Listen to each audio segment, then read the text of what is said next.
Flexible budget, নমনীয় ব্যয়। নমনীয় ব্যয় থেকে আজকে আমরা একটি গুরুত্বপূর্ণ ম্যাথ নিয়ে আলোচনা করব। সমস্যা 2, জাতীয় বিশ্ববিদ্যালয় এমএসসি 2016 সাল এবং 1997 সালে এসেছিল। ফ্লেক্সিবল বাজেট থেকে আমরা এর আগে একটি ক্লাস করেছি। এর প্রথম ক্লাসে আমরা ফ্লেক্সিবল বাজেটের যাবতীয় নিয়ম এবং 1 নম্বর ম্যাথটি সলভ করেছিলাম। আজকে আমরা 2 নম্বর ম্যাথটি সলভ করব। সমস্যা 2, নমনীয় বাজেট বা ফ্লেক্সিবল বাজেটের একটি গুরুত্বপূর্ণ ম্যাথ। এই ম্যাথটি জাতীয় বিশ্ববিদ্যালয় 2016 এবং 1997 সালে এসেছিল। নিচের তালিকাটি 60% ধারণ ক্ষমতার একটি নমনীয় বাজেট। 60% ধারণ ক্ষমতার এখানে যাবতীয় ইনফরমেশন দেওয়া আছে, হচ্ছে আমাদের 60%-এর ইনফরমেশন দেওয়া আছে। 75% এবং 90% ধারণ ক্ষমতার বাজেট সংখ্যা সমূহ নিয়ে একটি সাজানো বিবরণী প্রস্তুত করো। কোনো নির্দেশন না থাকলে পরিবর্তনশীল এবং আধা পরিবর্তনশীল উপরি খরচ এর শ্রেণীবিভাগ তোমার নিজের ধারণা অনুসারে করবে। তাও এখানে আহ, খরচ এবং 60% ধারণ ক্ষমতা আমরা এর আগে নির্ণয় করছিলাম। এর আগে প্রথম ক্লাস আমরা শিখেছিলাম কোনগুলো কোন খরচ। যেমন এখানে প্রত্যক্ষ কাঁচামাল, প্রত্যক্ষ কাঁচামাল 1,60,000 টাকা দেওয়া আছে, এটা আমাদের প্রত্যক্ষ খরচ। প্রত্যক্ষ মজুরি, এটাও প্রত্যক্ষ খরচ। পরোক্ষ কাঁচামাল বা এটাও প্রত্যক্ষ খরচ। অপচয়, অবচয়টা আমাদের স্থির ব্যয়। পরোক্ষ মজুরি, পরোক্ষ মজুরি 40,000 টাকা, এটা আমাদের প্রত্যক্ষ খরচ। ভাড়া, ভাড়াটা হচ্ছে আমাদের স্থির ব্যয়। বৈদ্যুতিক পাওয়ার 40% স্থায়ী, বৈদ্যুতিক পাওয়ার 40% স্থায়ী। তাহলে আমরা জানি এর আগে আমরা শিখেছিলাম যে কোন খরচের মধ্যে কিছু স্থির এবং কিছু পরিবর্তনশীল থাকলে তাকে আধা পরিবর্তনশীল ব্যয় বলা হয়। তাহলে বৈদ্যুতিক পাওয়ারের 40% স্থির এবং বাকি 60% হবে আমাদের পরিবর্তনশীল। তার মানে এই বৈদ্যুতিক পাওয়ারের মধ্যে কিছু পরিবর্তনশীল এবং কিছু স্থির ব্যয় রয়েছে। এটি আমাদের আধা পরিবর্তনশীল ব্যয়। এখান থেকে আমরা 40% স্থির ব্যয় বসাবো এবং 60% পরিবর্তনশীল ব্যয় বসাবো। মেরামত ও সংরক্ষণ, এটাও আমাদের আধা পরিবর্তনশীল ব্যয়। এখানে বলছে 40% পরিবর্তনশীল। 40% পরিবর্তনশীল মানে বাকি থাকে 60%। এই 60% হবে আমাদের স্থির ব্যয়। এই ম্যাথটি আমরা খুব সহজেই সমাধান করব। বইয়ের ভিতরে তুলনামূলকভাবে একটু কঠিন নিয়মে দেওয়া আছে। আমরা খুব সহজেই ম্যাথটি সমাধান করবো, আশা করি প্রথম থেকে শেষ পর্যন্ত দেখলে খুব সহজেই ম্যাথটা করতে পারবেন। যেমন এইখানে আমাদের প্রত্যক্ষ কাঁচামাল দেওয়া আছে হচ্ছে আমাদের 1,60,000 টাকা। 1,60,000 টাকা আমাদের দেওয়া ছিল 60%। এখান থেকে আমাদের কনভার্ট করতে হবে একটি 75%-এ এবং একটি 90%-এ।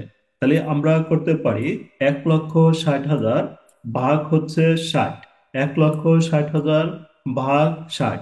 1,60,000-কে 60 দিয়ে যদি আমরা ভাগ করি তাহলে বের হবে আমাদের 1%-এর মান।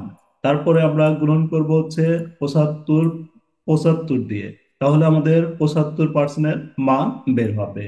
পরেরটা আমরা যখন নির্ণয় করব তখন করব 1,60,000 ভাগ হচ্ছে 60 গুণন 90, অর্থাৎ 90%-এ কনভার্ট করে নিব।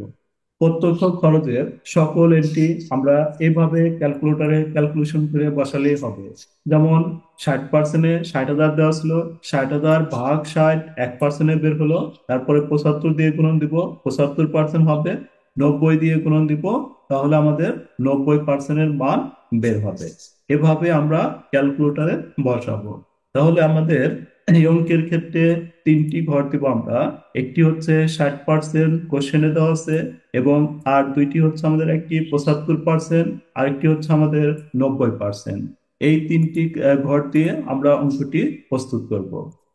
তাহলে আমরা অঙ্কটি এভাবে করব যে একটি যদি একটা গণনা কার্য যদি আমরা একটি দেখাইতে চাই তাহলে দেখাইতে পারি। যেমন প্রত্যক্ষ কাঁচামাল, তাহলে প্রত্যক্ষ কাঁচামালের আমাদের মান দেওয়া আছে হচ্ছে 1,60,000 টাকা।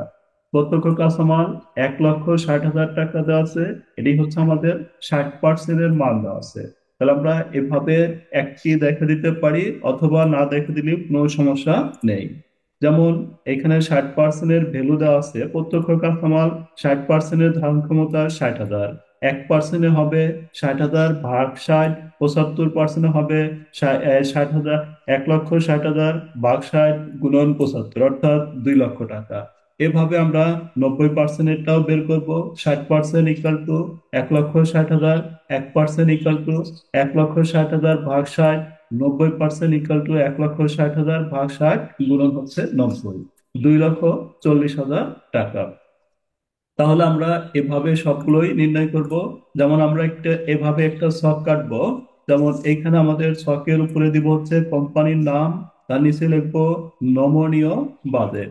কোম্পানির নাম, নমনীয় বাজেট, সমাপ্ত বছরের জন্য। তো এবার নিচে দিব ব্যয়ের ধরন, 60, উৎপাদনের বিভিন্ন স্তর। এবং এখানে আমাদের 3টা স্তর দেওয়া ছিল, একটি হচ্ছে 60%, একটি হচ্ছে 70%, আর একটি হচ্ছে 90%। তাহলে আমরা ব্যয়ের উৎপাদনের বিভিন্ন স্তর 3টা পার্সেন্টের জন্য 3টা ঘর দিব। তাহলে এইখানে আমাদের 60%-এর ভ্যালু গুলো দেওয়া আছে। তাহলে 60%-এর ভ্যালু কত দেওয়া আছে? আর 60%-এ আমাদের প্রত্যক্ষ মজুরি, প্রত্যক্ষ কাঁচামাল 60%-এ দেওয়া আছে আমাদের 60,000 টাকা। তাহলে প্রত্যক্ষ কাঁচামাল আমরা লিখবো প্রত্যক্ষ কাঁচামাল 60%-এ 60,000 টাকা। তাহলে আমাদের 60%-এ 60,000, 75%-এর মান বের করার জন্য আমরা ক্যালকুলেটরে ক্যালকুলেশন করবো এভাবে: 60,000 ভাগ 60 গুণন হচ্ছে 75, 75। তাহলে আমাদের প্রত্যক্ষ কাঁচামালের মান বের হবে হচ্ছে 2 লক্ষ টাকা। এভাবে আমরা 90%-এরটা বের করব। 90%-এ বের করবো হচ্ছে আমরা কিভাবে: 60,000 ভাগ 60 গুণন হচ্ছে 90, 1,60,000 ভাগ 60 গুণন 90। তাহলে এটা আমাদের বের হবে হচ্ছে 2,40,000 টাকা। এইভাবে আমরা পরিবর্তনশীল ব্যয়ের যত আইটেম আছে সবগুলাই করব। যেমন 40,000, 40,000 কে আমরা যদি 40,000 ভাগ হচ্ছে 60 গুণন হচ্ছে 75, 40,000 ভাগ 60 গুণন 75 দিয়ে করলে আমাদের আসবে হচ্ছে 50,000 টাকা। তারপরেরটা আমরা করব 40,000 ভাগ 60 গুণন 90, তাহলে আমাদের আসবে হচ্ছে 60,000 টাকা। পরবর্তী পরোক্ষ কাঁচামাল, এটাও আমাদের প্রত্যক্ষ ব্যয়। পরোক্ষ কাঁচামাল দেওয়া আছে আমাদের 48,000 টাকা। তাহলে 48,000 টাকাকে আমরা ক্যালকুলেশন করব: 48,000 ভাগ 60 গুণন 75, তাহলে আমাদের আসবে হচ্ছে 60,000 টাকা। 48,000 ভাগ 60 গুণন 75, 60,000। 48,000 ভাগ 60 গুণন 90, তাহলে আসবে আমাদের 72,000 টাকা। এভাবে আমরা 40%-এরটা আগেই ক্যালকুলেশন করেছি, ওই মানটা নিয়ে সেই বসাবো। একটা হচ্ছে 50,000 আর একটা হচ্ছে 60,000 টাকা। তাহলে পরিবর্তনশীল ব্যয়গুলো আমরা খুব সহজেই এন্ট্রি দিতে পারি। এরপরে আমাদের যে এন্ট্রিটা রয়েছে, এটি হচ্ছে বৈদ্যুতিক পাওয়ার। তাহলে বৈদ্যুতিক পাওয়ারের ক্ষেত্রে আমরা একটু ভালোভাবে খেয়াল করব। বৈদ্যুতিক পাওয়ার 40% স্থির। তাহলে বৈদ্যুতিক পাওয়ারে আমাদের টাকা দেওয়া ছিল 8,000। এই 8,000-এর 40% যদি স্থির হয়, তাহলে বাকি থাকে আমাদের 60%। এই 60% হচ্ছে আমাদের পরিবর্তনশীল। তাহলে আমরা লিখবো 8,000 ইন্টু 60%। পরিবর্তনশীল ব্যয় লিখবো 8,000 ইন্টু 60%। এবং স্থির ব্যয় লিখবো 8,000 ইন্টু 40%।